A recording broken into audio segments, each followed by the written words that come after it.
The silence is absolute. The darkness, complete. Yet your eyes snap open. The clock face glows. 3:17 a.m. Not a sound outside. No urgent need. Just an unsettling, inescapable alertness. For millions, this nocturnal awakening is a recurring nightmare, a profound disruption to the very foundation of well-being. But what if this wasn't merely a random disturbance, but a precise biological mechanism triggered by an internal clock gone rogue? What if the key to unlocking consistent, restorative sleep has been hidden in plain sight for decades? Welcome to Project NSR-47. Today, we delve into an archive, recently declassified, that contains documentation of research conducted in the late 1980s. Research that aimed to decipher the complex symphony of human sleep. These documents detail a study, codenamed NSR-47, exploring the precise physiological triggers behind the common, yet baffling, phenomenon of waking in the early hours of the morning. While conventional wisdom often attributes such awakenings to stress or anxiety, the NSR-47 project posited a deeper, biochemical root. This research, initially hailed as a breakthrough, then faded into obscurity. Its findings, meticulously recorded on film and paper, offer a starkly different perspective on why our bodies sometimes betray our deepest need for rest.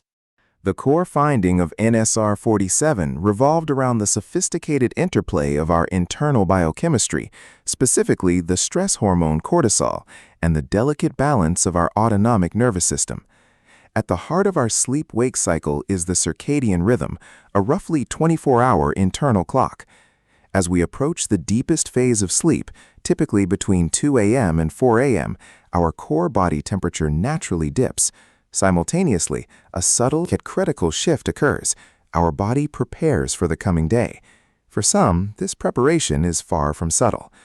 The NSR-47 researchers meticulously documented a phenomenon they termed the cortisol awakening response, not just at dawn, but a premature, unprompted surge of cortisol in the early morning hours, often between 2 and 4 a.m.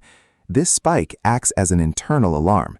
Cortisol, the body's primary stress hormone, immediately signals the sympathetic nervous system, our fight-or-flight response, to activate. Heart rate variability, or HRV, a key indicator of autonomic nervous system balance, showed a distinct drop, signifying decreased parasympathetic, rest and digest, activity. The vagal nerve, a crucial component of the parasympathetic system, becomes less active, its calming influence diminished. This early cortisol release, coupled with heightened sympathetic activity and reduced vagal tone, creates a perfect storm for awakening. It's not anxiety causing the cortisol, it's the cortisol instiging an anxious state, making it nearly impossible to return to sleep. The body, mistakenly perceiving an impending threat or demand, mobilizes resources as if it were facing a predator, rather than simply transitioning into another sleep cycle.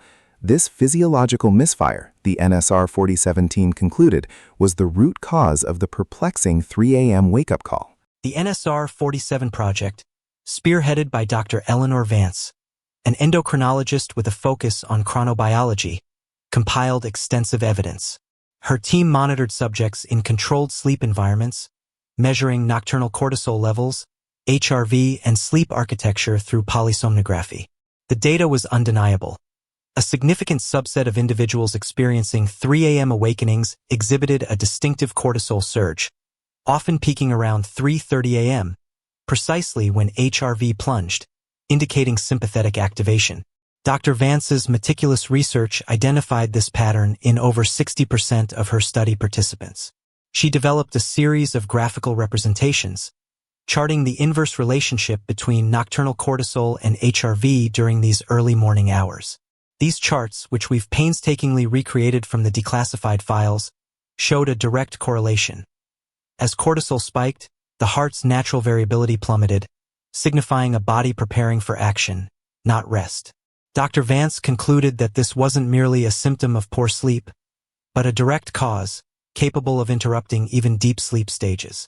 Her papers also hinted at a simple, non-pharmacological intervention, but after presenting her findings at a closed-door symposium in 1988, Dr. Vance's research funding was abruptly curtailed.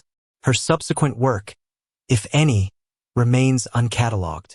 Dr. Vance's research and the NSR-47 project as a whole represented a significant departure from the prevailing approach to sleep disturbances.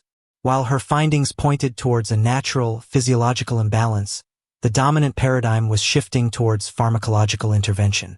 The 1980s saw a burgeoning market for sleep aids, with new benzodiazepines and hypnotics gaining traction. These compounds offered a direct, albeit symptomatic, solution: sedate the patient into unconsciousness. They did not address the root physiological cause identified by NSR-47. Why invest in understanding a complex, inherent bodily response when a pill could offer immediate, albeit temporary, relief? The pharmaceutical industry, driven by immense profits, had little incentive to promote non-pharmacological, preventative solutions.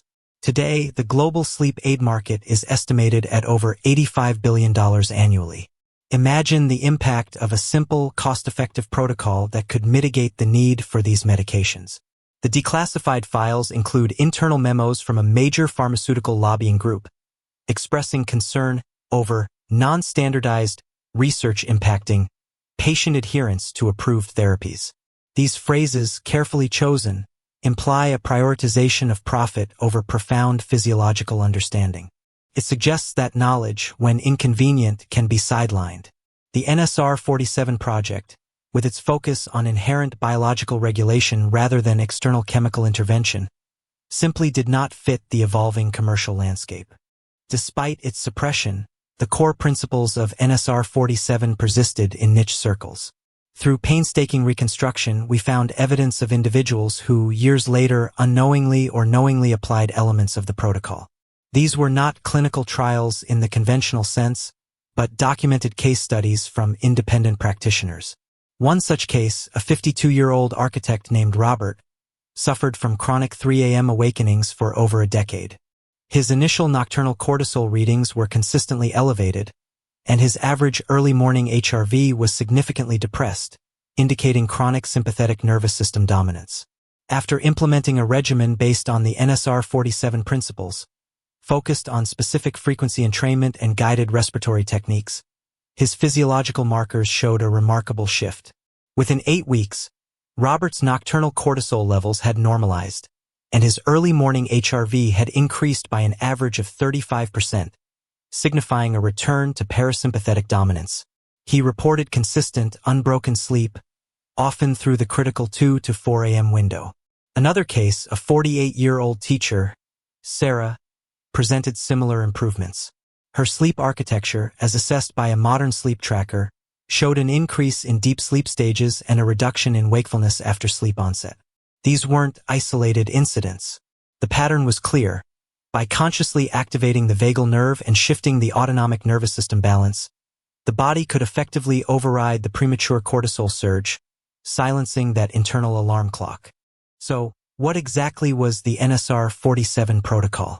Stripped of its classified terminology, it's remarkably simple yet profoundly effective, focusing on the conscious activation of the parasympathetic nervous system. The core elements involve targeted auditory stimulation, combined with specific respiratory practices. The researchers discovered that certain low-frequency sound waves, when introduced during a specific window before sleep, could gently entrain brainwave patterns, mimicking the natural transition into deeper sleep stages. These aren't just arbitrary sounds.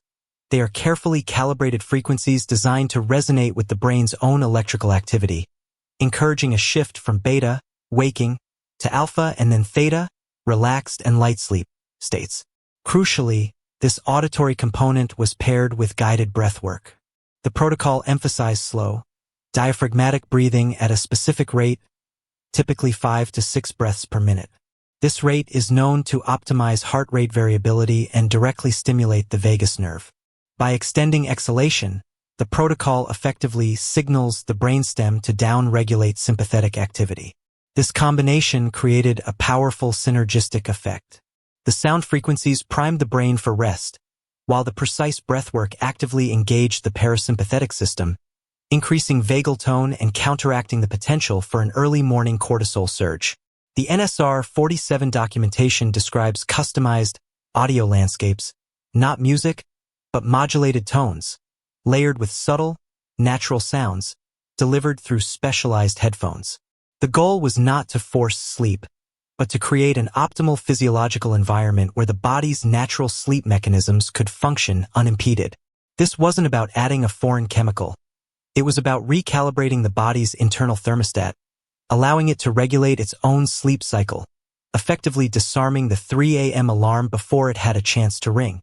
It taught the body to sustain its rest and digest state throughout the night. The NSR-47 project reminds us that our bodies possess an incredible capacity for self-regulation. The truth about why you wake up at 3 a.m. isn't a mystery. It's a physiological response that can be understood, and with the right approach, recalibrated.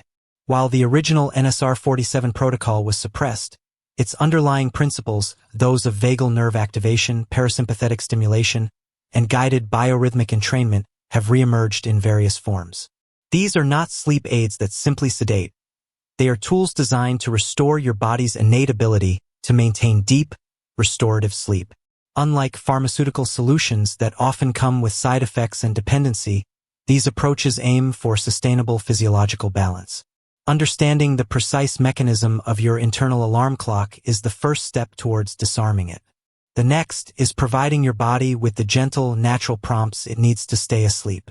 Perhaps the most profound discoveries are not new inventions, but the rediscovery of what our own bodies are already capable of. Join us next time as we uncover another chapter from the suppressed archives.